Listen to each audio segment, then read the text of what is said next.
النهارده هنتكلم عن اكتر موبايل عمل ضجه الفتره اللي فاتت، واكيد ظهر لك فيديو من الفيديوهات بتاعته. هتلاقي ناس بترميه مسافه عاليه، بتحطه تحت الميه، بتدوس عليه بالعربيه، او حد مجنون اكتر حطه في ميه مغليه. ففي الفيديو ده هنكشف حقيقه السي 75 وهنشوف هو فعلا بيستحمل الاختبارات دي ولا لا، وهنتكلم عن كل حاجه في الموبايل، مواصفاته وسعره ومناسب ليك انك تشتريه ولا في بدائل افضل. اتمنى الانترو تطلع زي ما هي في دماغك. النهارده هكلمك عن موبايل جديد من ريلمي، هو الريلمي سي 75. اكيد سمعت عنه فيديوهات كتيره. عارفه ده انا حافظه صم. يا رب ايدك تشال. وانا مش طالع عشان اقول لك اشتري الموبايل ده او ما تشتريهوش، بس انا طالع اقول لك هو فعلا الموبايل ده بيستحمل ولا لا. في ناس بتشكك في بعض الاحيان ان كل اللي بيحصل ده بيبقى شغل مونتاج، فانا هحاول اعمل قدامك اكتر من اختبار بشكل لايف من غير ما نقطع في المونتاج. وهقول لك برده في اخر الفيديو احنا ليه بنعمل الكلام ده اصلا. فما تنساش تظبطني بقى بلايك، كومنت، سبسكرايب انت مش مشترك. تعال بقى نتكلم عن كل حاجه في الموبايل. ريلمي واثقه قوي في تصميم الموبايل ده او الديزاين بتاعه، وخاصه الماتيريال المعموله منها. صحيح هي من البلاستيك مش معمول مثلا من ازاز، ويمكن لو ازاز كان هيتكسر بسهوله. لازم حاجه زي كده او موبايل بيستحمل الصدمات هيكون من بلاستيك، ولكن البلاستيك هنا متين جدا، وهم مهتمين جدا بالشاسيه بتاع الموبايل، واما عاملينه دعامات زياده بحيث ان الموبايل واقع على الكورنرات بتاعته. دي اكتر حته مؤذيه للموبايل وبتاثر كمان على الشاشه. وبرده ده مش معناه انه مش قابل للكسر، هو اكيد قابل للكسر بس بدرجه اقوى بكتير من اي موبايل تاني. واكيد محدش هيبقى متعمد ان هو يكسر الموبايل بتاعه، بس احنا بنحاول نوريك الاختبارات الاكستريم او اللي هو اقصى حاجه ممكن يتحملها الموبايل، عشان تبقى عارف هو مناسب لظروف شغلك او طبيعه استخدامك ولا مش هيبقى مناسب ليك اصلا. وده بعيدا عن اداء الموبايل وتجربته اللي هنتكلم برضو عليها كمان شويه. وكمان المفروض وانت بتتفرج دلوقتي هيكون الحجز المسبق على الموبايل ده ابتدى، وكل الناس اللي هتشتري موبايل قبل 1/4 هتبقى واخده ضمان 24 شهر مع الموبايل و6 شهور على الشاشه. لا قدر الله لو حصل لها حاجه هتصلحها ببلاش. فكلام جميل جدا. الموبايل ده بيستحمل فعلا صدمات بشكل كبير جدا، ويمكن ده اتفرجت عليه في الفيديو الصغير الريل اللي انا رميته مع السلم، ما حصلوش اي حاجه. وقدرت هنقعد ندبدب بيه شويه وهنعمل بيه شويه حاجات. بالاضافه ان الموبايل مقاوم للميه بمعماريه IP69، ودي معماريه اعلى من اللي بتكون في الفلاج شيب موبايل زي الايفون 16 برو ماكس. مقاومه الميه اللي فيه IP68 مش 69. حركه كويسه جدا اللي هي تتحط في موبايل يعتبر اقتصادي، والمقاومه دي بتخلي الموبايل يقدر يستحمل لغايه عمق 2 متر ولمده 30 دقيقه. فتعال بقى نعمل شويه اختبارات على الموبايل ده. تعال نوقعه مثلا من ارتفاع حوالي متر، ده تقريبا باين في الكاميرا اللي فوق. 1 2 3 يعني دبه يعني. طبعا ما حصلش اي حاجه، وكده كده الشاشه عليها طبقه حمايه ارمور شيل جلاس. انا برضو جبت شويه حاجات كده لقيتها عندي، شاكوش، مسمار، مفك، يعني هندبدب فيه شويه. فتعالى كده نجرب سن المسمار. يعني اتمنى يكون الحكه باينه عشان انا تعرفوا ان انا بدوس، يعني اتمنى يكون باينه في المايك. مفيش اي حاجه تقريبا، انا مش شايف اي حاجه بعيني. يعني اتمنى برضو تكون الكاميرا اللي فوق مبينه. واكيد برضو مفيش حد عقلاني بيمسك الموبايل يعمل كده. يعني بنوريك الاكستريم الموبايل هيستحمل لغايه فين. يعني لو وقع على زلط، وقع على حاجات بتخربشه، اتحك في حاجه، او اتحط مثلا في جيبك ومعاه مفاتيح الكلام ده. بس كده كده اغلب الناس بتحط سكرين على الموبايل عشان برضو تحمي الموبايل بشكل اكبر. مش هنخبط بالحته الطريه دي، نشيل دي على جنب. فتعالى كده نجرب.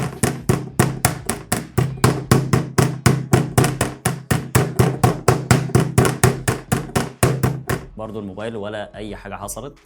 تاتش شغال.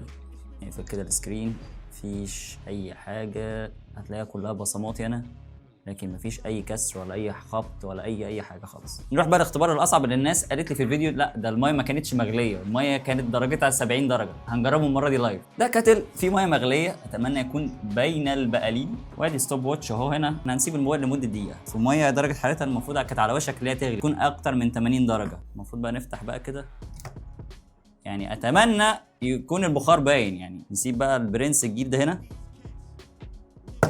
ونقفل ونبدا الستوب واتش لمده دقيقه.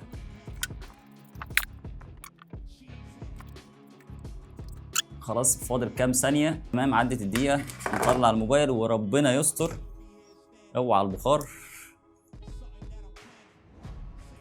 العدسه فوق شبرت، يعني مفيش بخار اكتر من كده. افتح يا برنس.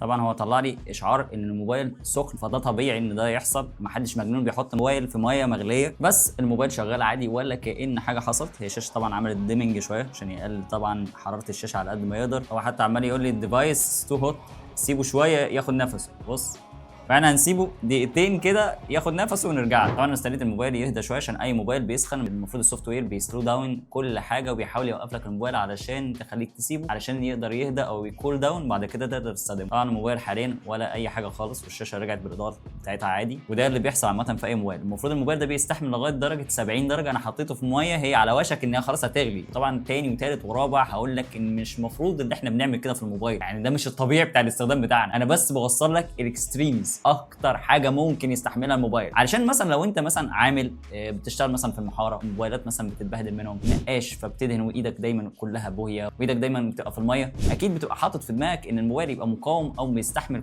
كل اللي بيحصل ده، عشان مثلا حتى متبهدل وحتى لو مش هتفته بشويه ميه ما يبقاش بيتبهدل منك او مثلا يدخل ميه جواه. فعلشان كده الموبايل ده هو مناسب للمهام الشاقه، الناس اللي بتشتغل شغل شاق الموبايل بيقع منها كتير، الموبايل ده هيبقى مناسب ليك جدا. ابنك الصغير مثلا بيقع على الموبايل كتير هيبقى مناسب ليه جدا. فعشان كده هو معمول للحاجات اللي هي الظروف الصعبه اللي هو الاستخدام الغير ادمي للموبايل. طب نيجي بقى للاستخدام الادمي، هل الموبايل ده بيقدم لك تجربه استخدام عاديه كويسه مريحه سلسه سريعه؟ تعال نعرف الاجابه بعيدا بقى عن التكسير والحاجات الستريمز اللي انا اول مره اعملها دي. الموبايل ده بيجي بشاشه 6.7 انش فول اتش دي بلس اي بي اس 90 هرتز وبتوصل لسطوع حوالي 650 نتس. هي مش الاعلى بس هي ما زالت كويسه مقبوله. لو انت بتستخدم الموبايل بره في الشارع هتضطر ان انت تعلي الاضاءه على اعلى حاجه عشان تعرف تستخدمه كويس، ولكن طبعا كنت اتمنى ان هي تكون اعلى من كده. شاشه الوانها كويس مقبوله، ولكن زوايا الرؤيه بتاعتها بصراحه مش افضل حاجه. يعني لما تجيب موبايل يمين وشمال شويه هتلاقيه ايه في شيفتنج في الالوان شويه، وطبعا دي الشاشات الاي بي اس معروفه بالكلام ده. طب بالنسبه بقى للاداء والمهام اليوميه، الموبايل ده بيجي ببروسيسور الهيليو جي 92 ماكس بمعماريه 12 نانومتر، هو مش الاحدث طبعا، هو يعتبر زي الهيليو جي 85 مع مساحه داخليه 128 جيجا و6 جيجا رام، ودي المساحه اللي هتبقى متاحه عندنا في مصر للحجز المسبق، مع بطاريه كبيره جدا 5828، هو رقم غريب شويه. وجاي مع الموبايل في العلبه، مش هتضطر انك تشتري شاحن سريع 45. الموبايل بيجي بنظام اندرويد 14 وان شاء الله اتمنى يجي له اندرويد 15 مع واجهه ريلمي 5.0. اداء الموبايل في المهام اليوميه وانت بتتصفح تسكرول على فيسبوك تتفرج على يوتيوب الكلام ده كويس جدا، يعني انت بتستخدمه استخدام خفيف كده في الرايق في اللذيذ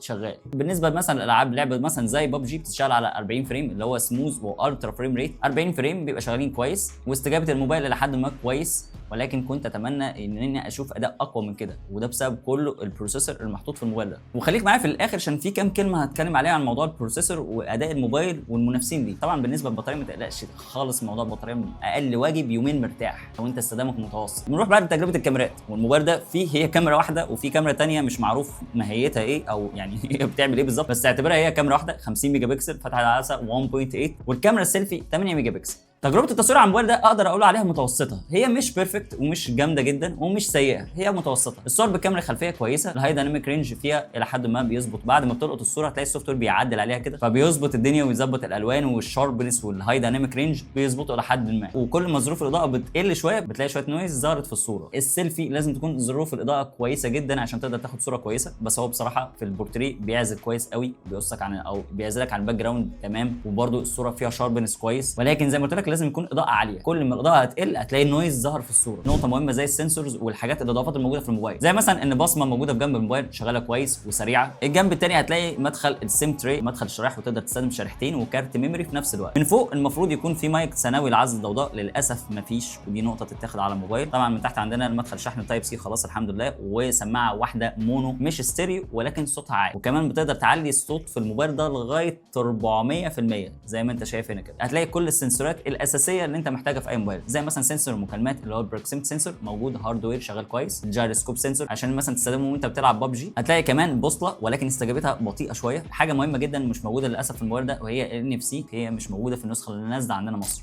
طيب تقريبا كده انا خلصت الكلام عن الموبايل، بس في كده كام نقطه عايز اكلمك فيهم. مبدئيا تسعير الموبايل ده، الحجز المسبق عليه ديسكاونت 300 جنيه، يعني سعر الموبايل هيبقى حوالي 9300 جنيه من اصل 9600 جنيه بعد ما الحجز المسبق يخلص. وطبعا تحت الفيديو هتلاقي اكواد خصم لو انت بتشتري الموبايل ده من نون الامارات او نون السعوديه او نون مصر، هتلاقي اكواد خصم هتديك خصم اضافي وكمان هتدعمني جدا. بالنسبه للموبايل ده ارشحه لك ان انت تشتريه ولا في بدائل ثانيه اخرى ممكن تشتريها وافضل موبايل؟ بص المنافسه بصراحه في الفئه دي تحت ال 10000 جنيه شرسه جدا، خاصه ان انت عندك مثلا موبايل لسه نازل زي الريدمي نوت 14، وعندك مثلا موبايل زي السامسونج A16، والاثنين بيجوا بمعالجات اقوى من الموبايل ده وهيديك تجربه العاب افضل برضه من الموبايل ده، وكمان فيهم شاشات اموليد، ودي نقطه التفوق بتاعهم. ويمكن انا محتاج اعمل فيديو مقارنه ما بين الثلاثه، ولو انت محتاج الفيديو ده ما تنساش تسيب لي كومنت تقول لي ان انت عاوز المقارنه وهعملها لك في اسرع وقت ان شاء الله. انت عايز رايي الشخصي بعيدا عن اي تحيز وعن اي حاجه، الموبايل ده فيه حاجات كتيره يفتقدها بالنسبه لي كانت اساسيه او تكون ضروريه موجوده في الموبايل ده، زي الان اف سي، المايك ثانوي العز الضوضاء. طب الموبايل ده يفرق معاك امتى؟ لو انت ظروف شغلك ظروف استخدامك للموبايل قاسيه شويه، مش طبيعيه، مش عاديه، ومش هتبقى خايف عليه بشكل كبير انه يحصل له حاجه، عشان الموبايل ده مقاوم للكسر فعلا بشكل كبير اكتر من اي موبايل تاني. فانت هتشوف انت محتاج ايه من الموبايل او استخدامك ايه للموبايل. عاوز موبايل استخدام كويس وانت استخدامك ادمي ابن ناس بتحافظ على الموبايل مش بيقع منك كتير، ممكن تشوف بدائل تانية